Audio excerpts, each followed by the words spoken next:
लिखा गया कि कोई भी रिलीजियस डिनोमिनेशन अपने मजहब पे भी चल सकता और अपने जो इमूवेबल मूवेबल प्रॉपर्टीज में उसको एडमिनिस्टर कर सकता। तो ये जो नरेंद्र मोदी की सरकार है वो वक्फ प्रॉपर्टीज को बचाने के लिए, वक्फ प्रॉपर्टीज को डेवलप करने के लिए, वक्फ प्रॉपर्टीज में एफिशिएंसी लाने के लिए ये बिल नहीं लाई है। ये बिल इसलिए लाया गया है ताकि हमेशा के लिए वक्फ बोर्ड को ख़त्म कर दिया जाए। इसकी मिसाल आपके सामने दे रहा हूं। 1995 एक्ट में वक्फ बाय यूज़र है, यानी कोई चीज़ के इस्तेमाल करने की वजह से वो प्रॉपर्टी वक्फ हो जाती है। सर नमाज हो रही है एक जगह पर, यतीम खाना है, कब्रस्तान है। अब बीजेपी इस बिल में वक्फ बाय यूज़र ख़त्म कर रही है। वैसे अगर आप हिंदू धर्म में देखेंगे, कई एंडोमेंट बोर्ड्स में देखेंगे, वहां पर बाय यूसेज वो प्लेस रिलीजियस हो जाती है। लॉ में है हिंदू धर्म के एंडोमेंट में। अब आप मेरे को बताइए, एक एग्जांपल दे रहा हूं। उत्तर प्रदेश में 1,21,000 रजिस्टर्ड वक्फ प्रॉपर्टीज है सुन्नी वक्फ बोर्ड में। उसमें से 1,12,000 तो वक्फ बाय यूजर है। जब वक्फ बाय यूजर खत्म हो जाएगा तो कौन सा लॉ अप्लाई होगा उसके ऊपर? एक ये हो गया। ये इनका ये वक्फ बोर्ड बचाने का मतलब नहीं, खींचने का मतलब है। दूसरा उसमें क्या है कि कोई 5 साल जो मुसलमान रहेगा, उसमें लिखा हुआ है प्रैक्टिसिंग मुसलमान रहेगा, वही वक्फ करेगा। अब प्रैक्टिसिंग मुसलमान का मतलब क्या है? क्या वो 5 वक्त की नमाज पढ़ने वाला होगा? क्या वो दाढ़ी होगी, सर पे टोपी होगी? क्या वो रातों में जाके मस्जिद में इबादत करेगा? क्या वो कुरान का हाफिज होगा? क्या उसकी वाइफ मुस्लिम होगी या नॉन मुस्लिम होगी? ये तुम कौन होते तय करने वाले? 5 साल प्रैक्टिसिंग मुस्लिम है ना, ये देख लो आप। अच्छा, कोई ऐसा लॉ हिंदू धर्म में नहीं है, कोई भी कभी भी दान दे सकता है। आप ये क्यों लेकर आए बताओ? आप कौन होते? मैं प्रैक्टिसिंग हूं नहीं हूं, मैं मुसलमान हूं। मेरे घर में झांक के देखेंगे नरेंद्र मोदी, या फिर 5 साल के बाद मोदी बोलेंगे आओ बेटा तुम मुसलमान सर्टिफिकेट लेकर जाओ। हाँ, तीसरा आप उसमें देख लो। तीसरा क्या है उसमें कि ये बोला जा रहा है कि कोई भी वक्फ प्रॉपर्टी जो गवर्नमेंट के कब्जे में है उसका फैसला कलेक्टर करेगा। अब आप मेरे को बताइए, कलेक्टर खुद गवर्नमेंट का होता है, एग्जीक्यूटिव का। क्या कलेक्टर अपने मामले में जज बन सकता है क्या? ये तो प्रिंसिपल्स ऑफ नेचुरल जस्टिस के खिलाफ है। भाई आप में मेरा झगड़ा होगा तो आप जज कैसे बनेंगे? तो कलेक्टर को इख्तियार दे रहे हैं कि कलेक्टर तय करेगा। अच्छा, फिर सर्वे कमिश्नर होता है जो सर्वे करता है प्रॉपर्टीज को। ये बोल दिया कि नहीं, सर्वे कमिश्नर नहीं करेगा, कलेक्टर करेगा। सर्वे कमिश्नर एक अलग होता है डिपार्टमेंट, उसको खत्म कर रहे हैं। क्यों कर रहे हैं भाई आप उसको? फिर आप ये कर रहे हैं कि स्टेट वक्फ बोर्ड, सेंट्रल वक्फ काउंसिल में वहां पर सिर्फ एक नॉन मुस्लिम मेंबर होता है, मिनिस्टर होता है। बाकी के पूरे जितने कैटेगरीज है उसमें मुसलमान होता है। आप उसको ख़त्म करके मेजॉरिटी नॉन मुस्लिम को मेंबर बनाना चाह रहे हैं। स्टेट वक्फ बोर्ड में पूरे मुस्लिम मेंबर्स होते हैं, उसको आप क्या कर रहे हैं? आप उसमें से कम 8 या 9 नॉन मुस्लिम को अपॉइंट करना चाह रहे हैं। स्टेट वक्फ बोर्ड में इलेक्शन होता है मुतवल्ली कैटेगरी का, एमएलए एमपी कैटेगरी का और बार काउंसिल का। आप नॉमिनेट करेंगे। अच्छा, नॉमिनेट क्यों करना चाह रहे हैं? अगर आप वक्फ बोर्ड का एक्ट देखेंगे तो वक्फ बोर्ड में आपकी प्रॉपर्टी वक्फ है, मैं उसको डायरेक्ट मैनेजमेंट में 5 साल के लिए ले सकता हूं। जब मैं अपने लोगों को नॉमिनेट कर दूंगा उसमें तो मैं डायरेक्ट मैनेजमेंट ले लूंगा। इनकी नीयत खराब है उसमें। फिर आप ये कह रहे हैं कि कोई हिंदू वक्फ नहीं कर सकता। क्यों नहीं कर सकता हिंदू वक्फ? हिंदू वक्फ कर सकता है, वो मुतवल्ली भी बन सकता है, मगर आप हिंदू वक्फ नहीं कर सकता, उसको ख़त्म कर रहे हैं और हिंदू को मेंबर बनाना चाह रहे हैं आप। सेंट्रल वक्फ काउंसिल लेके देयर शैल बी, शैल का मतलब मैंडेटरी अंग्रेजी में, 2 मेंबर रहेंगे मिनिमम। फिर ये झूठा प्रोपेगेंडा बीजेपी की कि हम महिलाओं को बना रहे हैं, वो पढ़ते नहीं है। ऑलरेडी महिला का प्रोविजन है। क्या प्रोविजन है? अब ये बोल रहे कि 2 बनाएंगे। अभी जो प्रोविजन है एटलीस्ट 2, यानी 2 से बढ़ सकते, आप 2 कर दिए खाली उसको। वक्फ का एक ट्राइब्यूनल है, अब ट्राइब्यूनल में झूठा प्रोपेगेंडा करते हैं कि ये इसका डिसीजन फाइनल होता है। भाई एनजीटी ट्राइब्यूनल है, इनकम टैक्स का ट्राइब्यूनल है, रेलवे क्लेमेंट्स ट्राइब्यूनल है, ऐसे 14 ट्राइब्यूनल है जिनका डिसीजन फाइनल होता है, अपील नहीं कर सकते। भाई ट्राइब्यूनल के जजमेंट के बाद हाई कोर्ट में रिव्यू पिटीशन डाला जाता है। अपील करने से तो लाखों केस कोर्ट में है, और रिव्यू पिटीशन में हाई कोर्ट पूरा रिकॉर्ड मंगा सकता है, तो ये वक्फ के फेवर में नहीं है। फिर इसमें आपने एक कानून लेकर आए। अभी कानून क्या है कि अगर कोई वक्फ की जायदाद को चोरी से बेचता है, उसको 2 साल का रिगरस इम्प्रिजनमेंट, नॉन बेलेबल। अभी मोदी जी के दिमाग में ख्याल आया, क्या ख्याल आया कि तू वक्फ बोर्ड की जायदाद को बेच दे। मोदी है तो मुमकिन है, क्या मुमकिन है कि तेरे को 2 साल नहीं, सिंपल इम्प्रिजनमेंट, तेरे को बेलेबल हो जाएगा। तो वक्फ के मफाद में क्या हो रहा है? ट्राइब्यूनल है वक्फ का ट्राइब्यूनल, उसमें एक डिस्ट्रिक्ट जज सीजे अपॉइंट करते हैं हाई कोर्ट के, एक इस्लामिक नॉलेज का जानकार और एक एमिनेंट पर्सन। अब आप क्या करते हैं? रिटायर्ड डिस्ट्रिक्ट जज, रिटायर्ड गवर्नमेंट एम्प्लॉय, कैसे होगा? फिर अगर आपकी कोई वक्फ की प्रॉपर्टी है, मैं जाके कंप्लेन करता हूं कि ये वक्फ नहीं है, तो collector will order an inquiry. अच्छा, पेंडिंग इंक्वायरी और प्रॉपर्टी विल नॉट बी वक्फ की एक्ट में बोल रहे, बिल में बोल रहे, and there is no time limit for that inquiry, and the collector will do the inquiry as he deems fit. इसका क्या मतलब? यानी आपकी प्रॉपर्टी को मैं कंप्लेन कर दिया कि वक्फ नहीं है, तो कलेक्टर साहब 10 साल ले लेंगे, तब भी वक्फ नहीं रहेगा, वो अपने कंट्रोल में, उनके कंट्रोल में आ जाएगा। तो ऑल इन ऑल अगर आप देखेंगे, इस बिल में वक्फ प्रॉपर्टीज के एफिशिएंसी के लिए नहीं बनाया गया है, ये वक्फ प्रॉपर्टी को खत्म करने के लिए बनाया गया है। अब हिंदू मेंबर्स को या नॉन मुस्लिम मेंबर्स को अपॉइंट कर रहे हैं। भाई आप उत्तर प्रदेश में जाइए, उत्तर प्रदेश में जो काशी बोर्ड है, वहां पर तो क्लियर लिखा हुआ है कि he has to be Hindu. अगर वो हिंदू धर्म छोड़ेगा तो मेंबरशिप चले जाएगी। फिर आप देख लीजिए जाकर, आप ये जो आपका तमिलनाडु का एक्ट है, तेलंगाना का एंडोमेंट एक्ट है, आंध्रा का है, उड़ीसा का है, इसमें सब लिखा गया कि only Hindu will become the member. अच्छा, हिंदू की परिभाषा क्या है संविधान में? हिंदू, सिख, बौद्ध और जैन, मगर इन मंदिरों में सिर्फ हिंदू बनेगा मेंबर। अब मिसाल के तौर पर मुंबई में ट्रस्ट में है आपका कौन सा मंदिर? सिद्धि विनायक है। गुजरात में सोमनाथ की मंदिर, वो भी ट्रस्ट में आता। वहां पर आप किसको बनाते हैं मेंबर? आप एक बात समझिए, तिरुपति के प्रसाद में घी में एनिमल फैट आया तो एतराज हो रहा है, बिल्कुल सही है, नहीं होना चाहिए अगर हुआ तो, मगर आप हमारे धर्म के संस्थानों में आप कैसे नॉन मुस्लिम को बनाएंगे? प्रसाद में आप बोल रहे कि एनिमल फैट आ गया तो गलत है, बोल हम भी मानते गलत है, नहीं आना चाहिए, उनकी आस्था है, मगर यहां पर हमारी आस्था, हमारे धर्म में, ये तो वक्फ बोर्ड तो मुस्लिम धर्म का हिस्सा है। तो इसलिए ये जो बिल मोदी लाए हैं, उनकी सरकार लाई है, वो वक्फ प्रॉपर्टीज को छीनना चाह रहे। अच्छा, अभी हाजी मलंग की दरगाह है, एकनाथ शिंदे का स्टेटमेंट है कि दरगाह नहीं, हम नहीं मानते। अब ये कानून बनेगा तो कलेक्टर साहब के पास जाएंगे, कोई कलेक्टर बोलेगा नहीं नहीं ये दरगाह नहीं है, ये तो कुछ और है, या इंक्वायरी ऑर्डर कर देगा। ये कैसे होगा बताइए आप? अच्छा एक मिनट ठहरिए, इसमें एएसआई के प्रोटेक्टेड मॉन्यूमेंट्स भी है। एएसआई चाहता है कि पूरा निकाल दिया जाए वक्फ बोर्ड से। एएसआई का सेक्शन 16(1) पढ़िए आप, वो ये बोलता है कि the religious character of any protected monument can never be changed.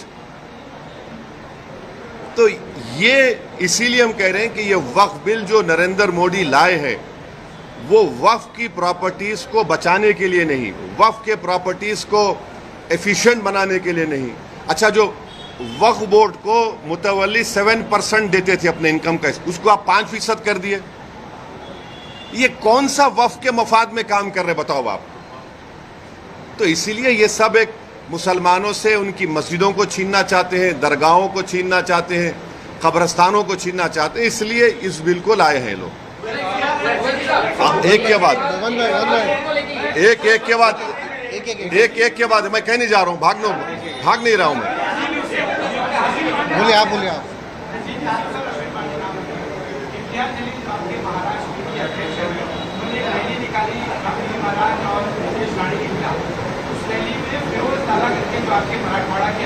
कौन? हाँ,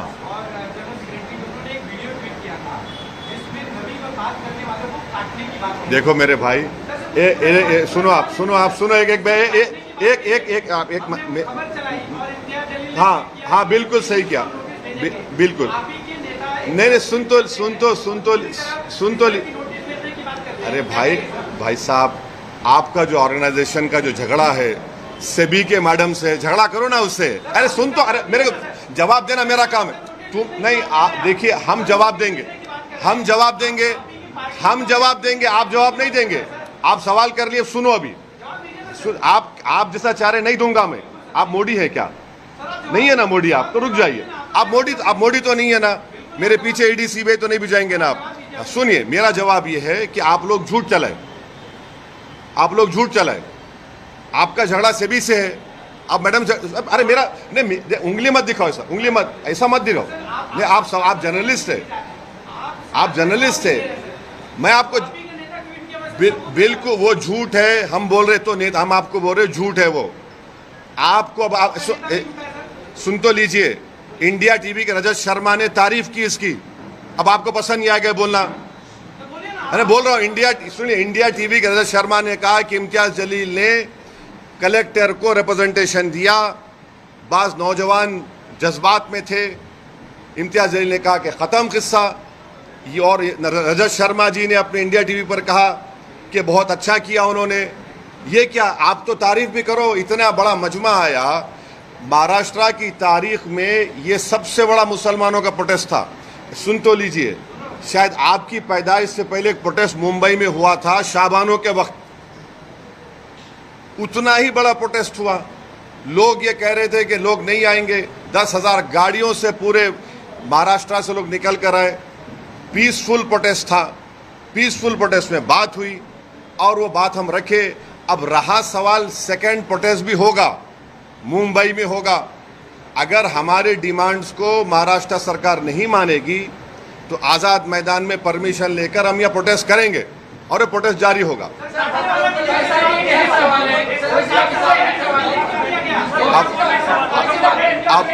अब आप लोग डिसाइड कर लो, आप बैठ जाइए। आपको अपने क्या करें, उनको डिसाइड करो। आप कहीं बीच में उठे, अब ठहरो ना।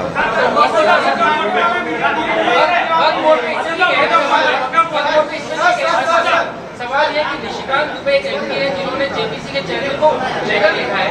निशिकांत दुबे बीजेपी के सांसद ने एक लेटर लिखा है जेपीसी के चेयरमैन को, कहा है कि 125 करोड़ जो ईमेल आए हैं वक्फ बोर्ड को लेके, इसके ज्योग्राफिकल ओरिजिनलिटी पे जांच की जानी चाहिए। इसके पीछे विदेशी ताकत या जाकिर नाइक जैसे लोग शामिल हो सकते हैं कि 125 करोड़ जो जेपीसी को।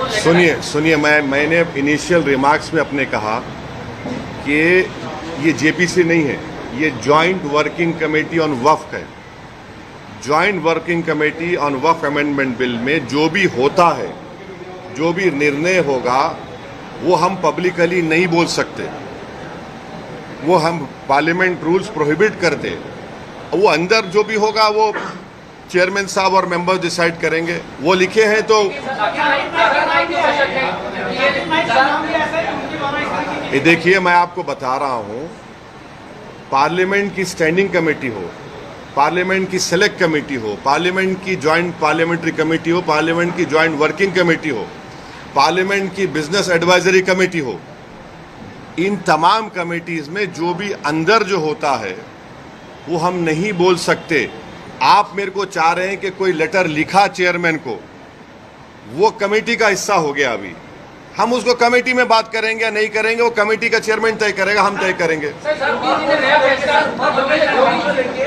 प्रदेश सरकार ने योगी सरकार ने होटलों और रेस्टोरेंट में जो मालिक है, मैनेजर है, उसका नाम लिखने कहा है। कल ही ऑर्डर आया है, क्या कहेंगे? एक ऑर्डर तो आ गया सुप्रीम कोर्ट का, एक ऑर्डर तो सुप्रीम कोर्ट का आ गया, अब ये जो ऑर्डर निकाले हैं उसको मुझे देखना पड़ेगा, पढ़ना पड़ेगा, तभी उस पर कोई मैं रिएक्शन दे पाऊंगा। सर आप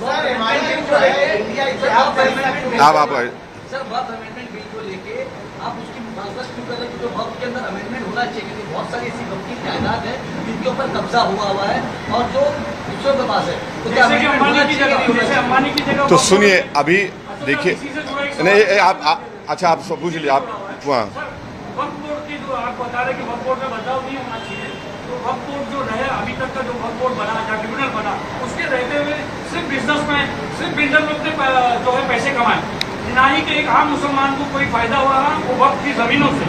अंबानी एक जो जिस पे एक नोटिस आएगी, जो इतना दुनिया का सबसे बड़ा घर बना चुका है, उस पर आपका क्या कहना? आप लोगों को गलत फहमी है कि वक्फ प्रॉपर्टी से या जो मुतवल्लियों से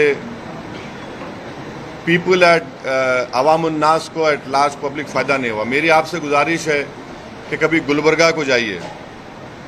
गुलबर्गा में जो उस ख्वाजा बंदा नवाज के जो सज्जादे हैं मोहम्मदुल हुसैनी रहमतुल्लाह अलैह, उन्होंने अपनी ज़िंदगी में आज से 50 साल 55 साल पहले उन्होंने एक स्कूल शुरू किया था और मुसलमान लड़कियों को तालीम दिलाने के लिए वो बंडी में, बैल बंडी में पर्दा लगाकर वो बंडी हर मुस्लिम घर को जाती थी ताकि वो मुस्लिम बच्चियां उसमें बैठकर आकर स्कूल में पढ़े। फिर उन्होंने स्कूल कायम किया, इंजीनियरिंग कॉलेज कायम किया, मेडिकल कॉलेज कायम किया। ऐसा आपको नेगेटिविटी मत दिखाइए, ये एक है। दूसरा ये है कि वक्फ बोर्ड को समरी एविक्शन पावर्स नहीं है। अगर मुझे किसी एनक्रोचर को निकालना है तो कलेक्टर को लिखना पड़ता मुझे। अगर मैं सुप्रीम कोर्ट में केस जीत भी जाता हूं तो मुझे ईपी फाइल करना पड़ता सिविल कोर्ट में।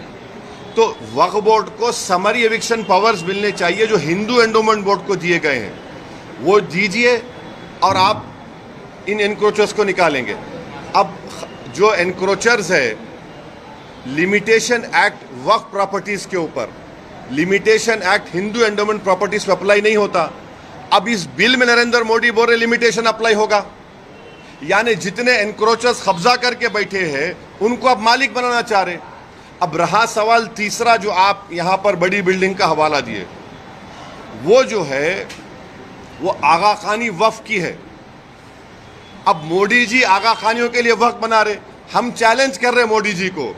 आगा खानी जो वक्फ की प्रॉपर्टी थी जिसमें कुरान पढ़ाना, यतीम खाना था, वो उसको 21 करोड़ में किसने बेचा और क्यों बेचा?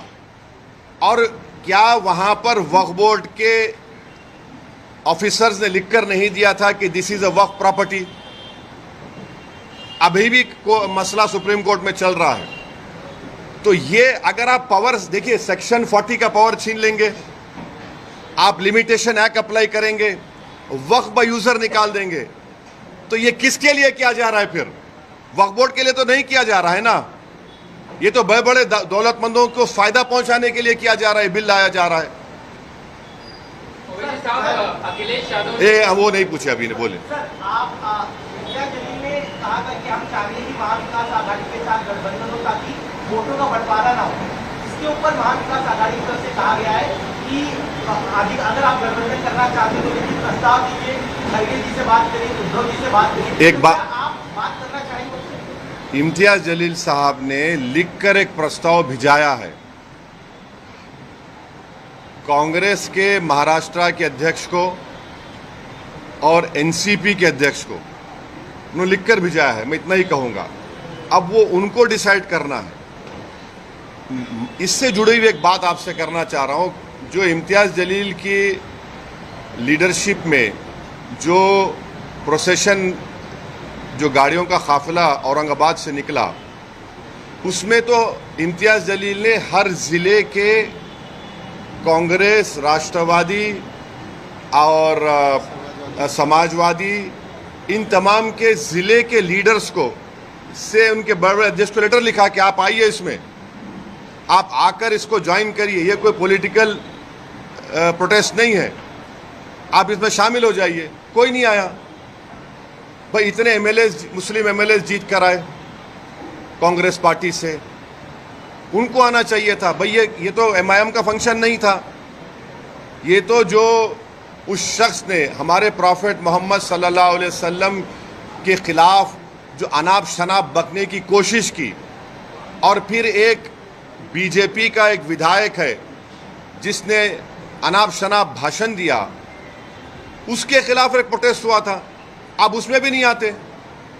तो मैं अब फिर से उनसे रिक्वेस्ट कर रहा हूं कि अब जब सेकेंड फेज ऑफ प्रोटेस्ट होगा महाराष्ट्र में, मुंबई में, उसमें आप लोग आइए, आप लीड करिए, हम आपके पीछे खड़े होने तैयार हैं।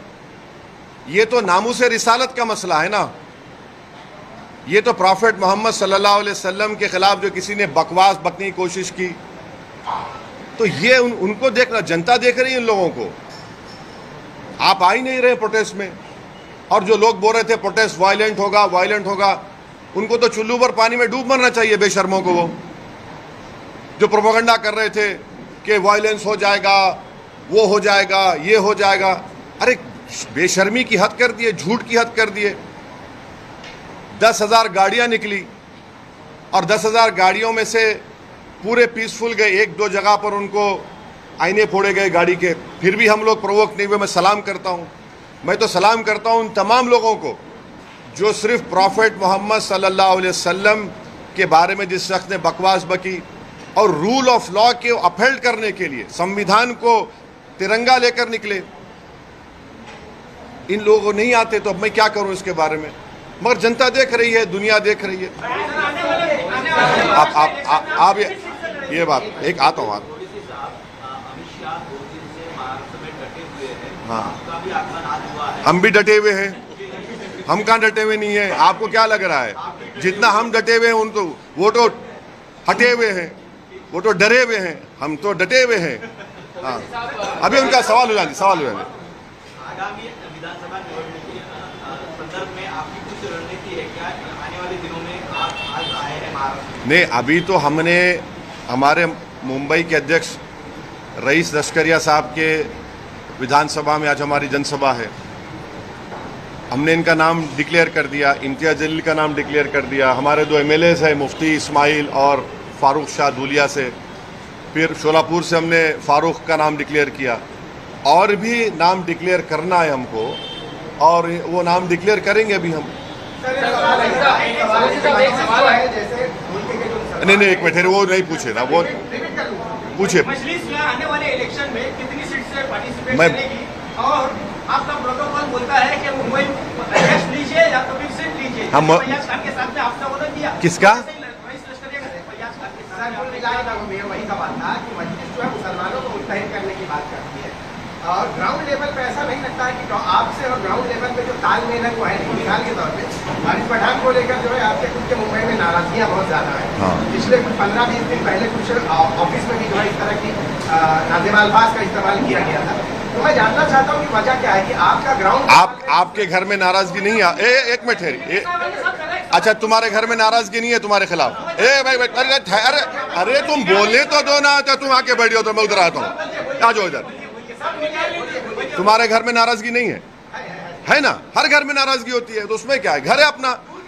तो अरे भाई बहुत जमीन पे लगाव है, जमीन पे चल रहा है काम, फिक्र मत करिए। नहीं नहीं ना ना नहीं, एक मिनट। अब मुंबई में कई मरतबा आता हूँ, कई मरतबा अपने कार्यकर्ता से मिलता हूँ, आप लोगों से बच के निकल जाता हूँ। इसका यह मतलब तो नहीं है कि हम नहीं मिल रहे हैं, आते हैं, मिल रहे हैं, काम हो रहा है। यकीनन इस बात का मैं इकरार कर रहा हूं कि there is always a room for improvement. हम इम्प्रूवमेंट करेंगे और अच्छा करेंगे, मगर ये बोलना कि बिल्कुल ही नहीं, ऐसा नहीं है। ओवैसी साहब, एक सवाल ये जानना चाहता हूँ कि अखिलेश यादव ने ये आरोप लगाया है कि उत्तर प्रदेश में बाई इलेक्शन होने वाले हैं, उससे ठीक पहले योगी गवर्नमेंट वोटर्स लिस्ट में से मुसलमानों के नाम काट रही है। एक ये सवाल, और दूसरा सवाल जम्मू कश्मीर चुनाव में लेना चाहता हूँ, जिसमें बीजेपी पहले एक सवाल हो जान दीजिए। नहीं, मैं नहीं, कहाँ भाग रहा हूँ मैं? अखिलेश यादव वाला से पहले नहीं, अगर नाम काट रहे हैं तो नाम दलाइए ना। आप डेट ऑफ पोलिंग आने तक नाम दला सकते हैं, आप नाम दलवाइए। आप रो क्यों रहे हैं? आप नाम दलवाइए। अगर आपके नाम का बीजेपी नाम डाल रही है डिलीशन का, तो आप डालिए उनका नाम, कौन रोक रहा है आपको? आप डालिए नाम। और इलेक्शन कमीशन को रिप्रेजेंटेशन भिजाइए, मीडिया को दीजिए कि कहाँ पे कौन सी 10 विधानसभा में चुनाव हो रहा है बाई इलेक्शन का, कहाँ से नाम काट रहे हैं वो दे दीजिए। मीडिया को बोल दीजिए कि इस विधानसभा में इतने नाम काटे गए मुसलमानों के, मगर नाम डलवाइए आप और करिए वो। सर मजलिस अब वो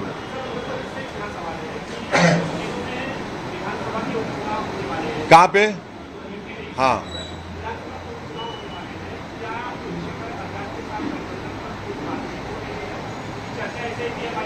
नहीं, इस सवाल का जवाब जो है हमारे उत्तर प्रदेश के अध्यक्ष जनाब शौकत अली साहब आपको देंगे।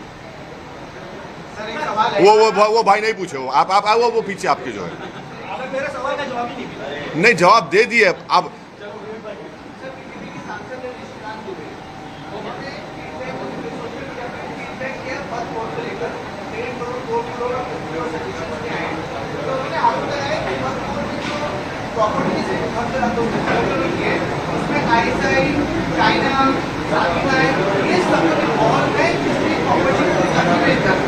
वो क्या बोल रहे?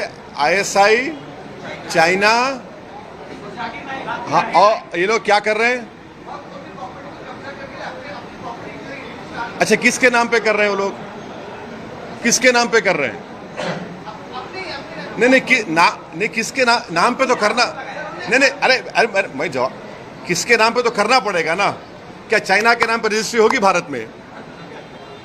नहीं, अरे वो बोल रहे हैं वो, अरे नहीं, वो बोल रहे हैं कि प्रॉपर्टीज अपने नाम पे कर रहे हैं, चाइना के नाम पे रजिस्ट्री तो नहीं होगी भारत में। हाँ, एक जगह पे हो गई, डेमचौक डेमसांग में 2000 स्क्वायर किलोमीटर पर चाइना कब्जा करके बैठा है, ऑल वेदर रोड्स बना चुका है। चाइना वहां पर जो स्ट्रक्चर्स बना रहा है अपनी आर्मी के लिए, ऑल वेदर, उसमें माने हीटिंग है, वहां पर खाने का इंतजाम है। हम आज भी चैलेंज कर रहे नरेंद्र मोदी को, अगर हम झूठ बोल रहे तो नरेंद्र मोदी आपको, मीडिया के लोगों को लेकर जाइए डेमचौक डेमसांग में और सुनिए। 1 साल पहले एसपीज की कॉन्फ्रेंस हुई थी जिसमें लद्दाख के पुलिस कमिश्नर ने कहा था कि 65 पेट्रोलिंग पॉइंट्स में से 25 पेट्रोलिंग पॉइंट पर हमारी आर्मी और पैरामिलिट्री फोर्स वहां पे पेट्रोलिंग नहीं कर सकती। वो जो पिक्चर में तालाब दिखा था ना, वो मशहूर पिक्चर था, वो नाम याद नहीं आ रहा, मैं देखता नहीं हूं मैं, वो तालाब को आप नहीं जा सकते अभी। वो तालाब को खाली आपको टीवी में देखना पड़ेगा, आधा तालाब चाइना लेके चला गया। तो ये सुनिए, तो हमारे जो दोस्त लेटर लिखे हैं उनको तो डेमसांग डेमचौक के बारे में बात कर। अब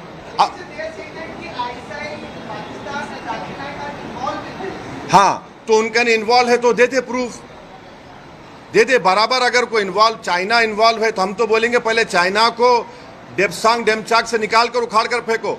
अभी तक 18 राउंड की बातचीत हो चुकी है भारत सरकार की और चाइना की आर्मी के साथ, और चाइना टस से मस नहीं हो रहा है। और मोदी जी देश को झूठ बोले थे, क्या बोल, सुनिए, सुन तो लीजिए, क्या कहा था, ना घुसा है ना घुसेगा। 18 राउंड की बातचीत क्या बिरयानी खाने के लिए की जा रही है चाइना से? तो अरे भाई, आपके ने प्रूफ है तो देखिए ना, मेरे को क्या करना है चाइना ISI से? मैं ये कह रहा हूं चाइना तो कब्जा करके बैठा है और POK में पाकिस्तान कब्जा करके बैठा है, निकालिए उसको वहां से। आप तो बोल दिए हैं, निकालिए ना। वो जो सवाल नहीं पूछे उनको पूछने दीजिए।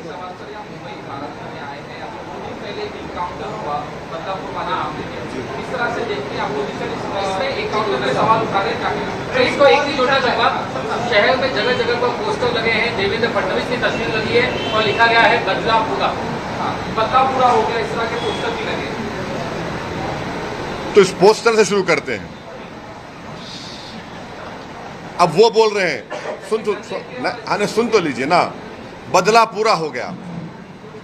तो सरकार इस बात को मान रही है कि कोर्ट से सजा नहीं दिलाएंगे, ऑनरेबल जज साहब सजा नहीं देंगे, हम बदला लेंगे। देखिए, ये जो बदला लेते हैं ना, ये जो लोग बदला लेने वाले होते हैं, ये गैंगस्टर माफिया होते हैं।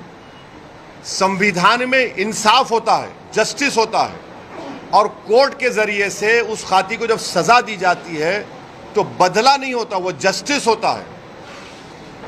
तो बदले और जस्टिस में फर्क है। आप बदले की बात कर रहे हैं, हम जस्टिस की बात कर रहे हैं। अगर ऐसा ही होगा जैसा पोस्टर लगाकर बदला ले लिए तो फिर कोर्ट को बंद कर दो। आप जितने पब्लिक प्रोसिक्यूटर उनको बोलो छुट्टी मनाओ, चौपाटी पे जाकर बैठ के एंजॉय करो। जज साहब को बोलो आपकी जरूरत ही नहीं है। वो संविधान में जो राइट टू लाइफ एक फंडामेंटल राइट है, एक्यूज का भी है और आपका मेरा भी है। आप बदला लेकर नहीं मार सकते, आप जस्टिस करके उसकी आप कैपिटल पनिशमेंट दे सकते हो उनको, वो जस्टिस होगा। तो ये पोस्टर लगाने का मतलब ये है कि बीजेपी इस पर अपनी रोटी सेक रही है और उसको बदला कह रही है। हम जस्टिस का मुतालबा कर रहे हैं। सर, आपने जस्टिस की बात कही, जो अक्षय शिंदे उनके बाबा हाईकोर्ट में गए, कहा कि जो इनकाउंटर हुआ है गलत हुआ है। भाई ख्वाजा यूनुस याद है आपको? ख्वाजा यूनुस किसी को याद है? घाटकोपर में ख्वाजा यूनुस का क्या हुआ? अभी तक सब गूंगे बन के बैठे हैं। आज भी ख्वाजा यूनुस का परिवार पूछ रहा है कि भाई जिंदा है तो बताओ, मर गया तो कम से कम खबर बताओ। ख्वाजा यूनुस का क्या हुआ बताइए आप। हमने इसी मुंबई में पाकिस्तान से टेररिस्ट आए थे, वो जालिम आतंकवादी, वीटी स्टेशन पर खून की होली खेली गई, बड़े बड़े 5 स्टार होटल में मारा गया। हमने कसब को पकड़ा था और उस कसब को पकड़ने में मुंबई पुलिस के एक बड़ा कांस्टेबल ने अपनी जान की अजीम कुर्बानी दी। हेमंत करकरे की मौत हुई और 2 IPS की मौत हुई। हमारे सिस्टम ने उस जालिम को गोली नहीं मारी, कसब को जेल में रखा, केस चलाया, कोर्ट ने उसको फांसी की सजा दी और जब वो मर गया तो मुंबई के मुसलमानों ने कहा कि हमारे कब्रिस्तान में मत दफनाओ उसको, वो नापाक है, उसको ले जाकर जेल में दफनाया गया। ये जस्टिस है। बदला और जस्टिस में फर्क ये है। वैसे साहब, हाल ही में जब भिवंडी में दंगे हुए तो वहाँ पर कुछ लोगों ने ये आरोप लगाया कि मस्जिद के सामने जय श्री राम के नारे लगाए गए, इससे जो पब्लिक भड़क गई और हालात बिगड़ गए। तो क्या ये जय श्री राम के नारे लगाना गलत है? और दूसरा ये कि जो गणपति की मूर्ति पे जो लोग पत्थर फेंकते हैं, क्या वो सच्चा मुसलमान हो सकता है? देखिए, कोई भी सच्चा या पक्का या झूठा ये आप और मैं तय करने वाले नहीं हैं, समझे ना। जो सबसे पहले अच्छा इंसान होना पड़ेगा, तभी वो अच्छा मुसलमान, अच्छा हिंदू होगा। अगर आप अच्छे इंसान नहीं हैं तो आप में ना अच्छे और बुरे की तमीज़ पैदा होगी। और अगर आप जब रिलीजियस प्रोसेशन निकाल रहे हैं तो आपका रिलीजियस प्रोसेशन आपको इस बात की इजाज़त नहीं देता कि आप किसी के भी रिलीजियस प्लेस के ऊपर कुछ गड़बड़ करें। और अगर कोई गड़बड़ करता है तो कानून को अपना काम करना चाहिए। ये हमारा मानना है। रूल ऑफ लॉ प्रिवेल होना चाहिए। कोई देखिए, एक बात सुनिए 6 दिसंबर को कौन से पत्थर फेंके गए थे? सुनिए, आपको सुनना पड़ेगा। नहीं, आपको सुनना पड़ेगा। 6 दिसंबर को कौन सा पत्थर फेंका गया था? नहीं, 6 दिसंबर को बाबरी मस्जिद को पत्थर फेंका गया था। नहीं, 6 दिसंबर को पत्थर फेंका गया था। 6 दिसंबर को पत्थर फेंका गया, जिसने मस्जिद तोड़ दी आपने। छोड़ दीजिए। नहीं, आप मेरे मुंह में अल्फाज डाल के अपनी सुन तो लीजिए। आप अपनी TRP रेटिंग देखना। एक मिनट ठहरो। आप 6 दिसंबर को खंडन करेंगे? करिए, वेरी गुड, बहुत अच्छा है। मैं भी सुनिए, मैं आप जवाब दे रहा हूँ भाई। देखिए, सुन तो लीजिए। आप ऐसा करेंगे, अगर आप मन बना के आए हैं कि मेरी TRP बढ़ जाएगी ZTV की और ET की, तो नहीं होगा। सुनिए, आप सुनना पड़ेगा, या नहीं सुनेंगे तो मैं खामोश बैठ जाता हूँ। आप इतना देखिए, मेरे को अंदाजा है कि मोदी जी के बारे में इतना बोला हूँ, आपको तकलीफ हो रही है अंदर से, मगर मैं ये कह रहा हूँ कि कानून का उल्लंघन नहीं होना चाहिए, किसी की तरफ से हो। और कानून का उल्लंघन होता है तो पुलिस से एक्शन लेगी। आजकल तो CCTV आ गया ना, CCTV में सब निकलता है। वो तो BNS में वो उसको एक्सेप्ट भी हो रहा है। अगर कोई भी कानून का उल्लंघन करता है तो कानून अपना काम करेगा। मगर कानून जब काम करेगा तो सबके लिए काम करना पड़ेगा। ऐसा नहीं होगा कि कोई मेरे प्रॉफिट मोहम्मद सल्लल्लाहु अलैहि वसल्लम बारे में बोलेगा और उसको हाथ भी नहीं लगाएंगे। ऐसा तो नहीं होगा कि खड़े होकर बोले कि मस्जिद में घुस के मारूंगा क्योंकि वो सत्ता में जो पार्टी बैठी है उसका राज दुलारा है, उसको हाथ नहीं लगाएंगे। तो सेलेक्टिव इंप्लीमेंटेशन ऑफ कानून का नहीं होना चाहिए। कानून मजहब देखकर इस्तेमाल नहीं होना चाहिए, ये हमारा बोलना है। आप बोलिए। 10 साल पहले का जो बयान था आपके छोटे भाई साहब का, बस 2 मिनट का। अब वो उसमें मत जाइए, वो कोर्ट से बरी हो गया, वो खत्म हो गया। बात नहीं कर रहा हूं मैं। अरे यार, ये कहा गया है कि मस्जिद में जो कमाने के लिए आएगा उसको धक्के मार के भगा दिया। हाँ? मस्जिद में जो भी लीडर कमाने की गरज से मस्जिद में शामिल होगा, मस्जिद पार्टी में, उसको धक्के मार के भगा दिया जाएगा। पिछले 10-15 साल का डेटा देखा जाएगा तो मस्जिद के लीडरान की जो है, अरे भाई, डेविड में उनकी मिल्कियत में काफी इजाफा हुआ है। आपके बारे में पठान साहब भी बैठे हैं, उनकी मिल्कियत में इजाफा हुआ है। अच्छी बात। अगर आप इस बयान में कहे हैं- नहीं सुनिए, मिल्कियत में इजाफा हुआ है, आपकी क्यों जल रही? हुआ है तो हुआ है। बीजेपी के नेताओं में इजाफा हुआ है, बहुत सौ का इजाफा हुआ है। भाई आज जो प्रॉपर्टी 5 साल पहले थी उसकी वैल्यू बढ़ेगी ना, गवर्नमेंट वैल्यू बढ़ाती है तो प्रॉपर्टी वैल्यू बढ़ेगी। 3 से 30 हो गई। हाँ है नहीं है नहीं।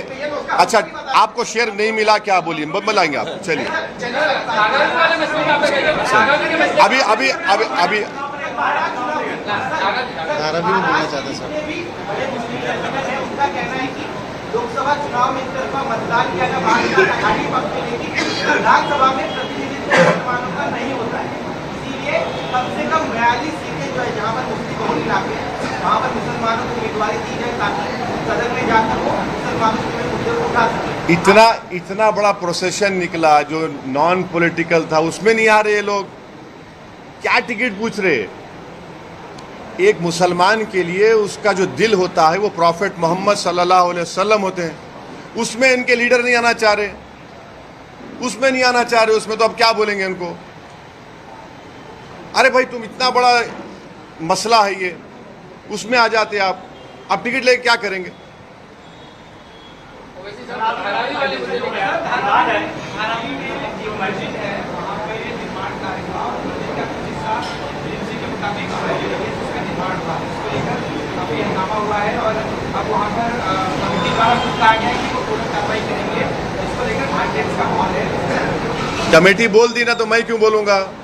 कमेटी जब बोली है तो कमेटी से पूछो। कमेटी का कहना है कि पूरी धारावी में इलीगल अरे बात का हुआ है, सिर्फ मस्जिद को ही निशाना बनाया जा रहा है। जो कमेटी बोली है वो काफी है, उनसे पूछना पड़ेगा, मैं तो नहीं मालूम। मैं जब कमेटी बोली है तो उसमें अभी और क्या बोलेगा? राकेश राणे और बाबा रामगिरी को अपने गिरफ्तार नहीं किया गया है।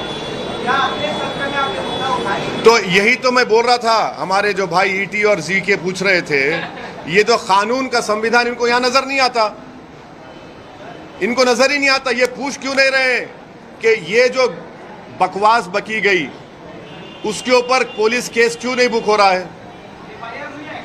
अरे पकड़ो ना, कोई दूल्हा तो नहीं है, हाथ में मेहंदी तो नहीं लगी हुई दुल्हन की तरह, भिजाओ उसको, उठा के लेके जाओ, जेल को भिजाओ, ले जाओ ना।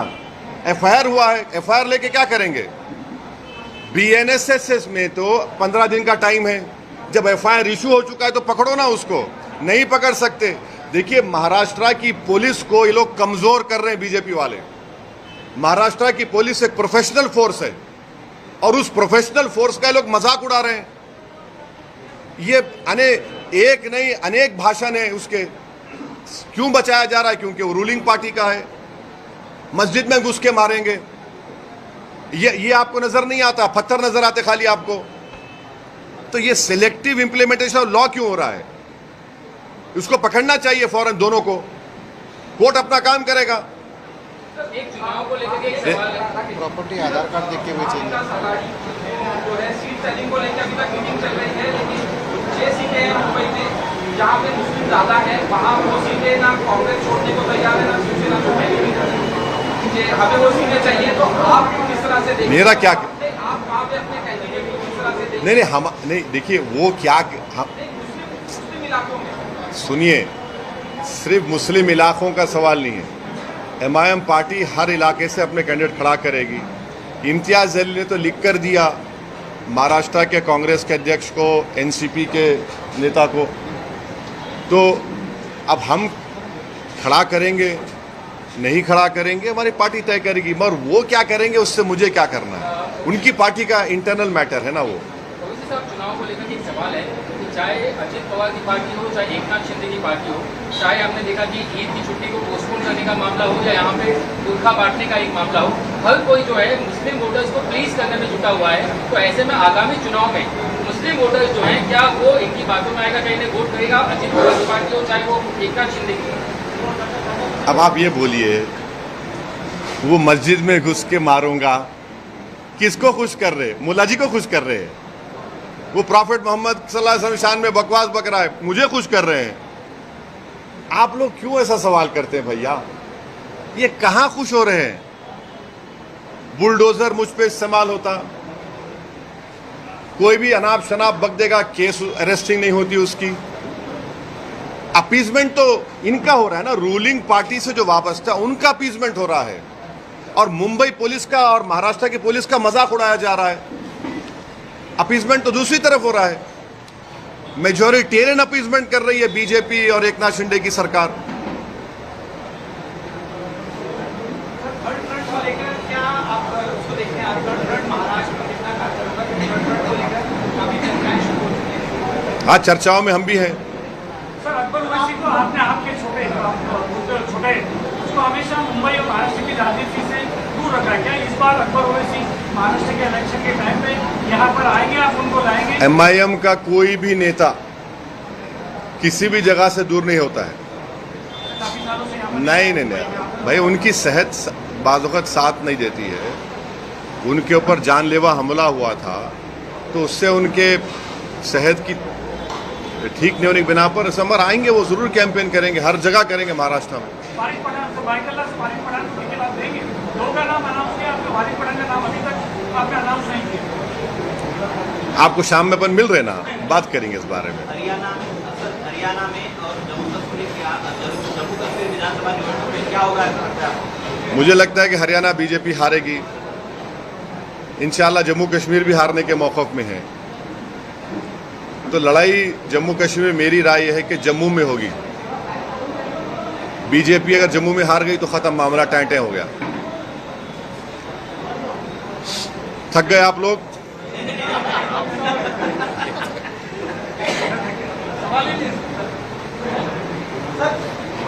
सोच सोच के क्यों बोल रहे प्यारे? SMS आया क्या? पूछ ले, बोल के पूछे। नहीं, जाना है हमको, हमारे ऑफिस को जाने का ही है। मेरे को हाथ दबा रहे मेरा, चलो चलो बोल के। सर, फिलिस्तीन के खिलाफ एहतजाज करने से महाराष्ट्र में या इंडिया में मनाई है, मगर मोदी जी फिलिस्तीन में जाके वहाँ पर रुक जताते हैं, क्या कहना? नहीं, अभी तो यूनाइटेड नेशन में महमूद अब्बास से हेलो या हबीबी बोल कर आए हैं, हाथ मिला है महमूद अब्बास से मोदी जी। आपने नहीं देखा फोटो? मिले हैं ना। और इंडिया शुरू से पैलेस्टाइन की ताईद में खड़ा है। यहाँ पर सर एहतजाज करने में क्यों मना किया जाता है? अब नहीं मालूम क्या तकलीफ है, नहीं क्या तकलीफ है मेरे को नहीं मालूम। हम तो भारत शुरू से, चाहे महात्मा गांधी से हो, पंडित नेहरू हो, जितने बड़े बड़े प्राइम मिनिस्टर थे, खुद हमारी मोदी के ये सरकार ने फ़लस्तीनियों के लिए एड भी भिजाया है। वो बोलते हैं कि हम 2 स्टेट का फाइल भी हैं। ये नहीं पूछे।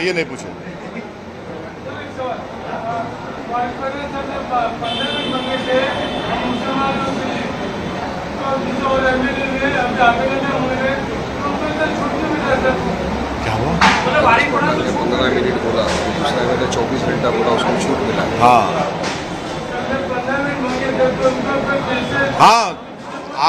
आपकी बात सही है। छूट इसलिए मिल रही है कि सरकार उनको बचा रही है। हाँ, छूट बहुत देते। एक बात सुनिए ना, एक बात सुनिए ना। गली न्यूज के मालिक तुम है ना? तुम्हारा एम्प्लॉय को तुम छूट देते या खींचते रहते गले में डाल के उसको? है? ये मेरा पार्टी का एम्प्लॉय नहीं है, तनख्वाह पे काम नहीं कर रहा है कोई भी। ये लोग रईस लश्करी है, ये लोग मेरे साथी है, तो छूट देने का सवाल नहीं है। अरे भाई देखिए, कोई पॉलिटिकल पार्टी में पार्टी के उसूल पे काम होता है। सर, रईस लश्करिया को लाने के लिए इम्तियाज जलील साहब का बयान था कि इनको जो फयाज अहमद जो पुराने मुंबई अध्यक्ष थे उनको इलेक्शन लड़ना है, इसलिए मुंबई अध्यक्ष बनाएंगे, मुंबई अध्यक्ष के हाथ में बहुत काम होता है। मगर आपने मुहिम तक पे जो है रईस लश्करिया को मुंबई अध्यक्ष भी बनाया और वहाँ पर उनको टिकट देने का भी समय पर ऐलान कर दिया। तो कहीं ना कहीं लोगों को ऐसा लगता है कि फयाज अहमद के साथ आपने नाइंसाफी। पार्टी का प्रेसिडेंट मैं हूँ, इम्तियाज जलील नहीं है। मेरा डिसीजन है, मैं डिसीजन पार्टी लिया है। तो इम्तियाज जलील ने गलत बोले थे? नहीं, इम्तियाज जलील बोले हैं, मगर मामला मेरे पे ख़त्म होता है ना। मैं बोला मैं रईस लश्करिया को बनाऊंगा, इम्तियाज जलील का इख्तियार है। जैसा इम्तियाज जलील प्रोटेस्ट किए, इम्तियाज जलील के प्रोटेस्ट में मेरे को बुलाया, मैं नहीं आऊँगा, तुम आप महाराष्ट्र के प्रेसिडेंट है, आप लीड करो। और इम्तियाज जलील ने एक पीसफुल प्रोटेस्ट लीड करके महाराष्ट्र के मुसलमानों को, महाराष्ट्र की जनता को ये पैगाम दिया है कि मुसलमानों का प्रोटेस्ट पीसफुल हो सकता है और जो महाराष्ट्र के सेकुलर लोगों में जो तकलीफ थी कि इतना गलत बयान आने के बाद कोई प्रोटेस्ट नहीं हो रहा है, वो प्रोटेस्ट हुआ। और आज इम्तियाज जलील बता दिया है कि जितने बड़े बड़े दूसरे समाज के नेता हैं, ओबीसी समाज के हो, मराठा समाज के हो, अब कोई ये ना समझे कि खाली वही जनता को ला सकते। आज इम्तियाज जलील ये बता दिया कि इम्तियाज जलील भी चाहेगा तो मुंबई में लाखों लोगों को जमा कर सकता है। ये एक बहुत बड़ा पॉजिटिव मैसेज गया है। अभी आप भी मीडिया है। अच्छा, सर एक आखिरी सवाल, सर लड्डू में मिलावट हुई है, कई चीजें कही जा रही है, आपने कहते हैं उसमें कार्रवाई होनी चाहिए, किस तरीके से पूरा मामला सामने आया है? देखिए भाई, देखिए किसी भी धर्म में अगर कोई चीज़ मना है तो वो चीज़ मना है। अब उसमें डाला गया नहीं डाला गया वो तो इन्वेस्टिगेशन का मुद्दा है, मगर वो देखना चाहिए, वो देखेंगे। हमारा बोलना ये है कि जब प्रसाद में वो एनिमल फैट प्रोहिबिटेड है, भाई मेरी वक्फ बोर्ड में आप क्यों पीछे पड़े? मेरे वक्फ बोर्ड में क्यों पीछे पड़े आप? ये तो मेरे भी धर्म का मामला है ना। आप हमारे हिंदू धर्म का प्रसाद है, हम उसका रिस्पेक्ट करते हैं। हम ये बोल रहे हैं कि जो प्रसाद के बारे में सब बात कर रहे हैं, भाई आप वक्फ बोर्ड में देखो क्या करना चाह रही है सरकार। आप पूरा स्टेट वक्फ बोर्ड में नॉन मुस्लिम को लाना चाह रहे हैं। मैं आपसे रिक्वेस्ट करूंगा, आर्टिकल 26 को पढ़िए आप। उसमें रिलीजियस डिनोमिनेशन को अपने मजहबी संस्थाओं का एडमिनिस्टर करने का राइट है मेरे को। आप मुझसे छीन रहे हैं, क्यों छीनना चाह रहे हैं आप? मेरी शिकायत मेरा यही है कि आप ये क्यों करना चाह रहे हैं? एक तरफ सर वक्फ बोर्ड की बात हो गई, दूसरी तरफ कई सारे जो हिंदू साधु संत लोग कह रहे हैं उसी तर्ज पे देश में हिंदू संरक्षक बोर्ड बनना चाहिए, जिसमें तमाम हिंदू सनातन के जितने जो धर्म हुए वो उसमें बोर्ड होने चाहिए। तो एक तरफ हम वक्फ बोर्ड की बात करें, दूसरी तरफ अब ये मांग भी उठ रही है कि हिंदू संरक्षक बोर्ड बनाए। भाई वो बोल रहे हैं तो सरकार को सुनना चाहिए, सरकार को बात करनी चाहिए। वो क्या बोल रहे, वो क्या चाह रहे हैं मेरे को तो नहीं मालूम, मगर जितने हिंदू एंडोमेंट बोर्ड्स हैं उसमें चाहे वो आपके कितने 12 ज्योतिर्लिंग है या 18 ज्योतिर्लिंग, 12 है जो झारखंड में है। आप जाकर लॉ पढ़ लीजिए, उसमें भी लिखा हुआ है कि only a Hindu we can become a member. अगर कोई मुसलमान आता है उस कैटेगरी में तो गवर्नमेंट को राइट है किसी हिंदू को बना दे उस जगह पर, वो तो है। एंडोमेंट बोर्ड्स को तो लिमिटेशन एक्ट भी अप्लाई नहीं होता। एंडोमेंट बोर्ड में सेक्शन 40 भी है। एंडोमेंट बोर्ड में बाय यूसेज है जो सरकार वक्फ बाय यूजर निकाल रही है इस बिल में। हिंदू एंडोमेंट बोर्ड का ट्राइब्यूनल फाइनल होता है, आप वक्फ ट्राइब्यूनल को खत्म कर रहे हैं। भाई जो हिंदू एंडोमेंट बोर्ड में है वो मुस्लिम वक्फ बोर्ड में क्यों निकाल रहे फिर आप? ये दुश्मनी है बीजेपी नरेंद्र मोदी की। जो हिंदू एंडोमेंट बोर्ड में है आप यहां पर नहीं दे रहे हैं, तो यही हमारा मुद्दा है।